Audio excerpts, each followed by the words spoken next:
참 아이러니한 일입니다. 우리를 불안에 떨게 했던 코로나 사태였지만 한편으론 한국의 위상을 높이는 전화위복의 기회가 되고 있습니다. 코로나19의 세계적 대유행 국면에서 우리나라의 방역체계가 전 세계 이목을 집중시키고 있습니다. 코로나19로 전 세계에서 K방역, 한국형 방역 모델을 공유해달라는 요청이 쇄도하고 있습니다. 한국 방역 시스템이 글로벌 표준이 되어가고 있는 것이죠. 국경 봉쇄로 운항이 중지된 콜롬비아 보고타의 엘도라도 국제공항입니다. 공항 문을 다시 열기 위해 콜롬비아 정부가 인천국제공항에 자문을 요청했습니다. 대통령실 국가안보보좌관 등 정부 당국자 70여 명이 화상으로 참석해 특별 입국 절차와 자가격리 앱과 같은 우리의 노하우를 배웠습니다. 각 기관으로 쇄도하는 요청을 일원화해 보건과 치료, 선거 등 주제별로 웹세미나도 개최할 예정입니다. 우즈베키스탄에는 전문가를 파견하기도 했습니다. 한 달간 활약한 최재호 교수에 이어 윤승주 교수가 총리 근접 자문을 맡아 우즈베키스탄으로 떠났습니다. 정부는 초국경적 보건 안보 위기에 대응하기 위해 신국제협력 TF를 꾸리고 특히 개발도상국 감염병 지원에 집중할 예정입니다. 한국은 몇 차례 집단 감염의 위기 속에서도 낮은 치명률을 보이며 확진자 감소세에 접어들었습니다. 세계 각국은 봉쇄가 아닌 민주적인 방법으로도 코로나19 방역에 성공할 수 있다는 사례를 한국이 보여줬다며 모범 사례 혹은 롤모델로까지 꼽고 있는데 한국의 혁신적 검사 비법, 사회적 거리 두기를 실천하고 있는 시민의식과 투명한 정보 공개까지 한국의 코로나19 방역 체계에 대해 알아보겠습니다. 정부는 보도자료를 통해 검사 확진, 역학 추적, 격리 치료로 이어지는 감염병 대응 전 과정에 걸친 절차와 기법 등을 K-방역 모델로 체계화해 ISO 등 국제표준화기구에 제안하겠다고 밝혔습니다.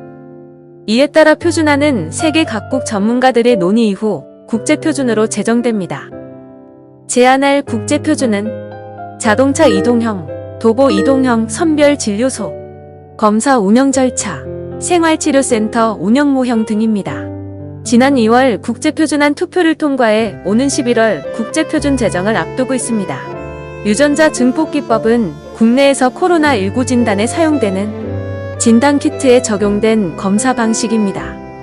이 진단기법과 관련된 국제표준 개발을 한국이 주도하는 것이죠. 자동차 이동형 선별진료소 표준안은 지난 7일 ISO의 신규 표준안을 이미 제출해놨습니다. 우리나라는 지난해 9월 국제표준화기구 이사국으로 선임되었습니다. 이번 K방역 모델 국제표준화 추진에 따라 위상이 오를 것으로 기대하고 있습니다. 성윤모 산업통상자원부 장관은 K방역 모델의 국제표준화는 우리나라의 위상을 전 세계에 드높일 뿐만 아니라 미래 먹거리인 바이오 산업의 세계 시장 선점을 견인하는 중요한 계기가 될 것이라고 했습니다. 마스크 착용과 사회적 거리두기에 적극적인 참여도 빛이 났지만 집회, 행사, 모임을 취소하고 재택근무와 휴업, 휴교를 잘 지키며 자발적 질서로 사재기가 없는 국가가 되었습니다. 더욱 빛이 발하는 영웅들이 계십니다. 대구를 돕기 위해 자원해서 달려간 의료진들. 병상이 모자라는 대구시에 병상을 제공하겠다는 광주시. 어려운 영세상인을 위해 월세를 깎아주는 건물주. 일손이 달리는 마스크 공장에 달려가 돕는 사람들.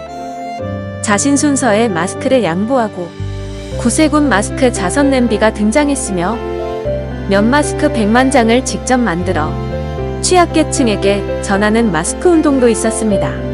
팬데믹 상황에서 시민들이 주체가 되어 이토록 자발적으로 방역에 참여한 나라가 지금 세계에 몇 곳이나 있을까요?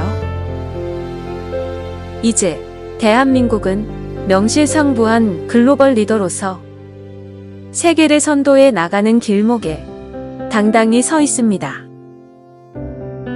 여러분의 생각은 어떠하신가요? 여러분의 의견을 댓글로 남겨주세요. 구독과 좋아요는 영상 제작에 큰 힘이 됩니다.